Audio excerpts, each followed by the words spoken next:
2시간 전에 마감한 트레이더가 생생하게 전하는 글로벌 마켓 리뷰 델타1입니다. 어제 우리 시장 드디어 3000포인트를 깼죠. 오후 들어 처음 3000포인트를 깰 때 개인들이 주식을 일부 손절을 하는 모습도 보였고요. 글로벌 증시도 박살이 났죠. 이 모든 게 게임스탑 사건 때문에 촉발되었다고 하는데, 이 건에 대해서는 다른 유튜버 분들이 훌륭한 분석을 많이 해주시고 있는데요. 저는 또 트레이더지 않습니까? 트레이드라면 이런 상황에서 어떻게 돈을 벌 수 있는지를 이야기하겠죠? 그리고 또 어떻게 하면 이 팔랑귀가 돼서 돈을 까먹는 짓에 동참하지 않을 수 있는지도 이야기를 해보겠습니다. 자, 델타원이 인사이트 아시아 세션부터 들어갑니다. 우리 시장은 전일 미국장이 어쨌든 마감상으로는 플러스로 끝났기 때문에 갭 상승 출발을 했는데, 사실 미국장이 2.4% 넘게 상승을 했다가 상승폭을 1% 넘게 반납을 했기 때문에 갭 상승도 무조건 때려야 되는 자리 맞았습니다. 그리고 갭 상승 이후 바로 선물이 밀리기 시작했죠. 놀랍게도 그 주체는 개인이었습니다. 주식시장이 개인과는 달리 파생시장이 개인은 역전이 용사들밖에 없다는 생각이 드는데요. 어제 개인들이 숏 포지션을 쌓았다고 했잖아요. 오늘도 시초가 갭상승 나오자마자 바로 숏을 쌓기 시작했습니다. 그리고 그것만이 아니라 진짜 개인의 역량은 12시 20분 이후로 나타난 변동성 매수입니다. 오늘 갭 상승이 나왔음에도 불구하고 내재 변동성이 별로 빠지지 않아서 뭐지 했는데, 장중 조정 나오는 거야 당연히 그렇다 치지만 그 뒤에 중간 반등이 빠르게 나왔는데도 변동성은 빠지지 않았죠. 그리고 그렇게 중간 반등이 나온 다음에 V코스피가 32포인트에서 37포인트까지 급증하면서 옵션 가격이 확 부풀어 올랐는데요. 요게 바로 개인들이 작품이라는 것입니다. 변동성 확대에 베팅을 한 거고 결과적으로는 잘한 행동이 됐습니다. 야, 진짜 이 파생시장에 남은 개인은 산전수전 다 겪은 노장들인 것 같습니다. 그리고 하나 더, 이 파생시장에서 투신과 법인 그리고 기타 법인이 해지성 선물 매도를 제법 세게 때린 게 눈에 띕니다. 특히 투신이 종가 선물 매도는 닥치고 숏을 보고 때린 거라고 생각해서 좀 의미가 있어 보입니다. 어쨌든 21선을 하회했으니까 기간 조정 들어간다고 보고 때린 거라고 생각되는데요. 반면 선물 베이시스는 오늘 장중에 그닥 나쁘지 않았어요. 그런데도 왜 이렇게 지수가 밀렸냐라고 하면 비차익 매도가 너무 많이 나왔습니다.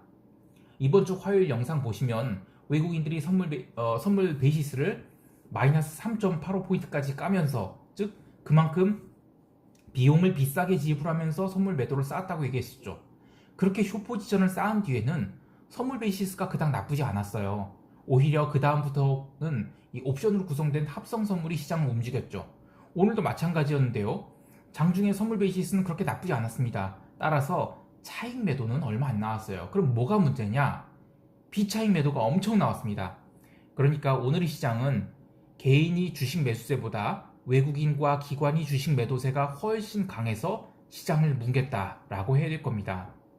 그리고 11시부터 이 금융투자의 그 선물 매수가 꾸준히 들어오는데, 이것은 베이시스에 따른 차익거래라고 볼 수는 없고요. 시장의 변동성이 커지니까 유동성을 확보하기 위해서 현물을 팔고 선물로 갈아탄 거다, 그렇게 보고 있습니다. 오늘 코스피 하루 흐름을 타임프레임으로 간단히 정리를 해보면, 개인이 선물 매도가 시장 하락을 주도했고, 그리고 11시 이후에는 이 금융투자가 현물을 팔고 선물로 바꾸면서 유동성을 확보했고, 12시 반 이후에는 개인들이 옵션을 양매수하면서 변동성 상승을 주도했다, 이렇게 정리해보고요. 또 전체적으로 나타난 흐름을 짚어보면 외국인들이 주식을 계속 팔았고요, 개인들은 주식을 샀는데, 이 오후장 들어서 3000포인트를 깨면서 일시적인 개인이 주식 손절 매도 나타났어요. 하지만 전체 개인이 매수 화력은 약해졌을 망정 사라지진 않았다. 즉 다음 주에도 밀릴 때마다 개인 매수 총알은 계속 시장을 바칠 것임을 알 수 있겠습니다. 자, 다음 주 시장 대응 전략은 총평 때 이야기하기로 하고요. 유럽 세션 넘어가겠습니다.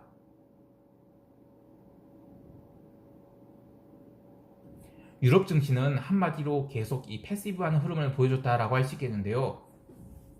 망할 놈이 푸찌는 손절 안 했으면 이거 정말 못난 놈은 계속 못난인가요? 아무튼 이 주봉을 완전 아작을 내면서 부러졌고요.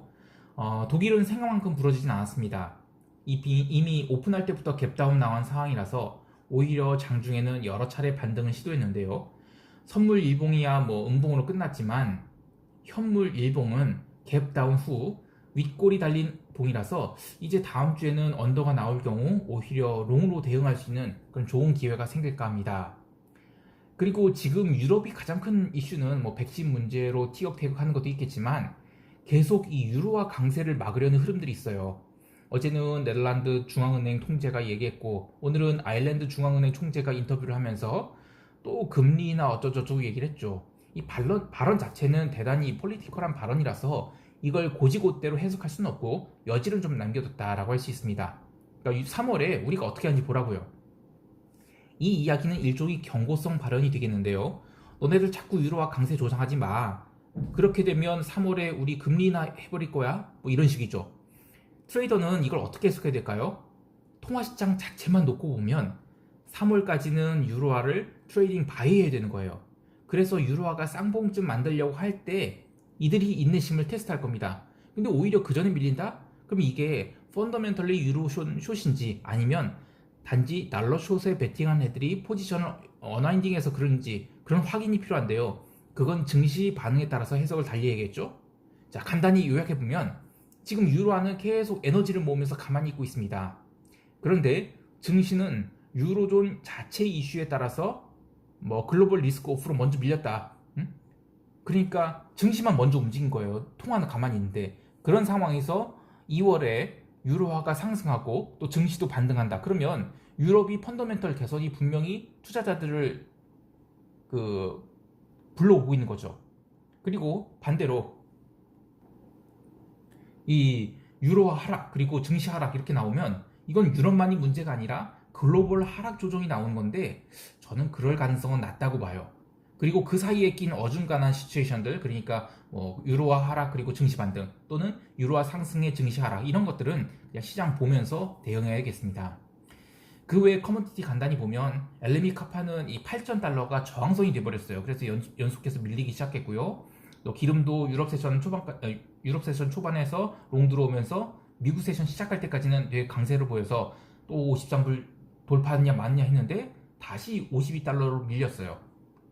미국 세션에서 발표된 이 오일리그 카운터가 또 증가했죠. 이렇게 되면 기름 이 50달러대가 저항선으로 바뀌게 되는 거예요.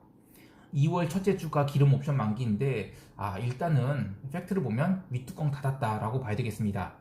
그리고 뭐 골드도 장중에 크게 올랐는데 다시 강보합까지 밀렸고요. 실버도 뭐 장중에 4% 넘게 올랐는데 이 실버는 변동성이 훨씬 높아요. 그래서 이거 고려하면 그냥 강보합이다 그렇게 봐야 됩니다. 자, 이제 미국 세션 들어갈게요. 미국 세션은 할 이야기가 좀 많으니까 잠깐 퍼즈 누르고 물 한 잔 마시고 오겠습니다.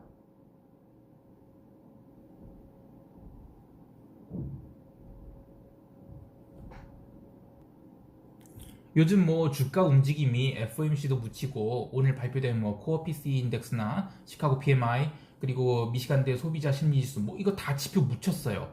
바로 게임스탑 때문이죠.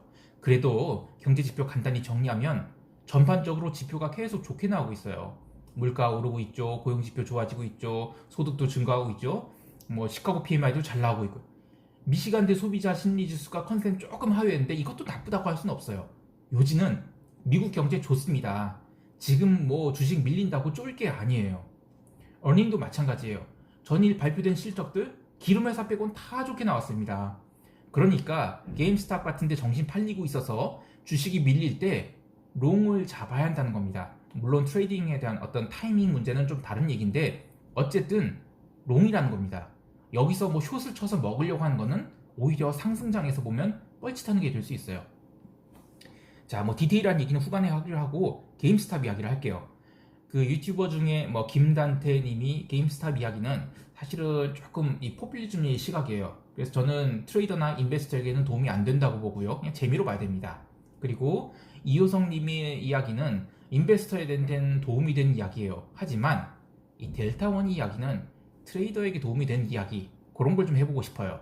자, 우선 어제 나온 이야기 헤드라인을 좀 얘기해보면 어제 뭐 게임스탑이 위클리 옵션 만기였어요.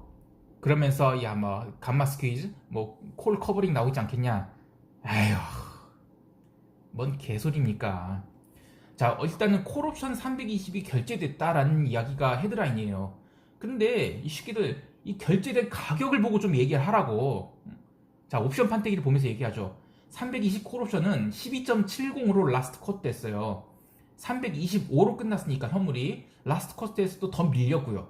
그리고 오픈 프라이스는 110이에요. 하이가 127.90. 그러니까 미안한 얘기지만 320 콜 옵션 투자자들은 죄다 나가리가 된 겁니다. 감마 스퀴즈? 뭔 개소리예요. 자, 두 번째 헤드라인은 기관 투자자들이 게임스탑 관련해서 풋옵션 베팅을 확대했다 이건데요. 이것도 개인들 꼬시기에 좋은 헤드라인입니다. 이거는 다음 주 위클리 옵션 판때기를 보면서 이야기를 해볼게요. 똑같이 320 풋옵션을 보겠는데요. 오픈이 115, 그리고 로우가 116, 라스트가 116입니다. 그럼 이 옵션이 BP는 얼마예요? 라스트 코트가 이 116이라고 하면 마지막에 샀다고 해도 다음 주에 200을 깨어야 간신히 본전이란 겁니다. 과연 기관들이 아무리 숏을 본다 하더라도 풋옵션 살까요? 똑똑한 기관들이라고 하면 절대로 배가가 오픈된 숏 포지션은 안 살 겁니다. 여러분, 이 옵션은요 델타를 맞추는 게임이 아니에요. 올라가느니 내려가는 건 선물입니다. 옵션은 감마와 배가를 같이 맞추는 게임이라서 굉장한 매력이 있는데, 여러분 좀 웃긴 얘기 해볼게요. 미국이나 유럽이나 옵션 플레이 하는 사람 치고는 이 대머리 아닌 사람들이 없어요. 제가 왜 이 쉐리니 인형을 세컨 포르선으로 삼았는지 아시겠죠? 이 머리는 대머리에 생긴 건 돼지 같은 게 이 옵션 플레이어입니다. 아, 이거 참 내 얼굴이 침뱉기인데, 아무튼 옵션 플레이어가 아무리 돈을 많이 번다 하더라도 저는 그 돈 다 포기하고 정우성 선택할 거예요. 아무튼 푸념은 그만하고, 자, 여기서 돈 벌 방법을 이야기해 봅시다.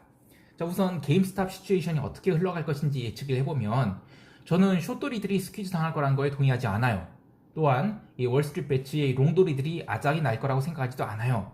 마지막으로 이 주식 옵션 마켓 메이커들이 감마 스퀴즈 당할 거라고 그렇게도 생각 안 해요. 자, 그럼 누가 돈을 벌 거고 누가 돈을 잃을 거냐라고 본다면 당연히 증권사 마켓 메이커가 돈을 벌 거고요. 옵션 매수자들이 돈을 잃을 겁니다. 차라리 주식 매수자는 돈을 늦게 잃을 거예요. 그런데 옵션 매수자는 콜이든 풋이든 이제부터는 무조건 돈을 잃기 시작할 겁니다. 제가 2008년 리먼 망하던 시절에 S&P 내재 변동성이 100포인트를 넘기는 거 보고 몸을 한번 진짜 세게 떨었던 기억이 있는데요. 게임스탑은 지금 내재 변동성이 얼마인지 아시면 아주 경악을 하실 겁니다. 자, 퀴즈 한번 내볼게요. 100포인트? 200포인트? 뭐 지금 코스피 V코스피가 한 37로 끝났으니까 그 정도요? 아휴, 700에서 900포인트입니다. 퍼센트긴 한데 어쨌든 이렇게 하면 이 버터플라이들이 거의 무위험으로 나와요.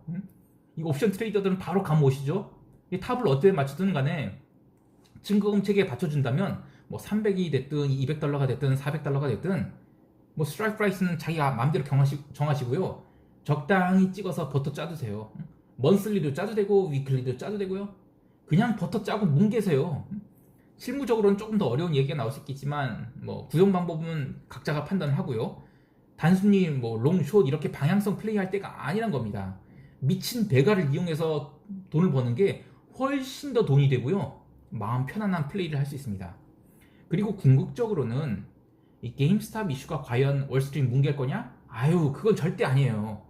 월스트리트는 망할 수 없습니다. 2008년에 망할 뻔했고 또 코로나 때도 망할 뻔했다고 하지만 그거는 대중들을 위한 멘트이고요. 자본주의가 망하기 전에는 월스트리트는 망할 수 없어요. 물론 자본주의 종말은 제가 다룰 영역이 아니죠. 근데 어쨌든 지금은 게임스탑 이슈는 단순히 변동성을 공급하는 요인입니다. 그런 것에 현혹돼서 또 기회를 놓치면 안 돼요. 자, 그러면 롱을 언제 잡아야 되냐? 그럼 뭐 다음 주 시장 분위기 봐서 판단을 해야 돼요. 하지만 두 가지로 이야기를 정리를 해볼게요. 게임스탑이 방향성으로 돈 벌 생각하지 말자. 특히 옵션 매수 하지 말자. 지난주까지는 옵션 매수가 그래도 돈이 됐을 수 있겠지만 이제는 변동성이 너무 올라와 있습니다. 옵션 매수하면 안 됩니다. 자, 두 번째, 미국 경제 좋고 종목들 실적도 좋습니다. 돈도 많아요. 그러면 변동성 생기면서 눌리는 타이밍이 오면 사야죠. 사야 합니다. 자, 이제 시장 총평해 볼게요.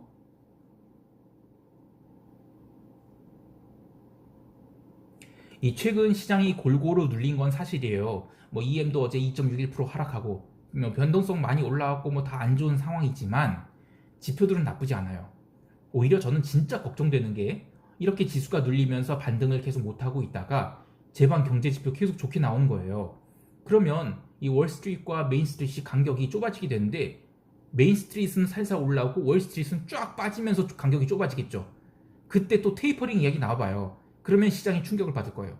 근데 그건 지금 걱정할 게 아닙니다. 또 농산물 시장 계속 랠리 이어가고 있죠. 계절적으로는 이 콘과 소이빈 시즌이 가고 있어요. 그럼 그 다음에는 소매기 시즌이 오겠죠.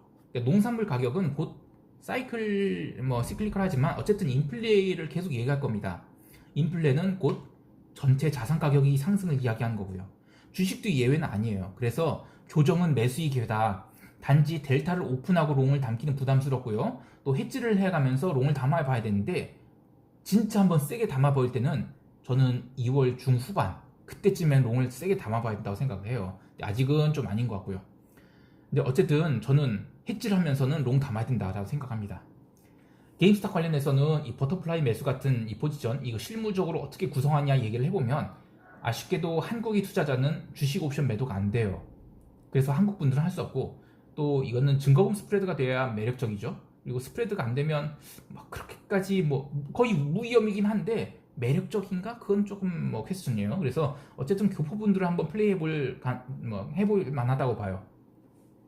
자, 이렇게 한 달이 마감됐는데 뭐 다행히 저는 YTD 수익률을 마이너스로 보내진 않았어요. 근데 그닥 양호한 성과는 아니었습니다. 근데 뭐 전년 대비로 아니 연초에 뭐 한 달 성과 갖고 뭐라고 할 수는 필요는 없겠죠. 네. 자, 쉐린이 인사 한마디로 한 달을 마무리해 볼게요. 쉐린. 레딧에 월스트리트 배츠가 있다면 유튜브에는 델타원 배츠 한번 만들어 볼까요? 예라이. 영상 마치자. 한 달 동안 수고 많으셨습니다. 터진 분들에게 위로를. 그러나 다음 달은 괜찮을 거예요. 주식 슬슬 사 모읍시다. 화이팅! 수고하셨어요.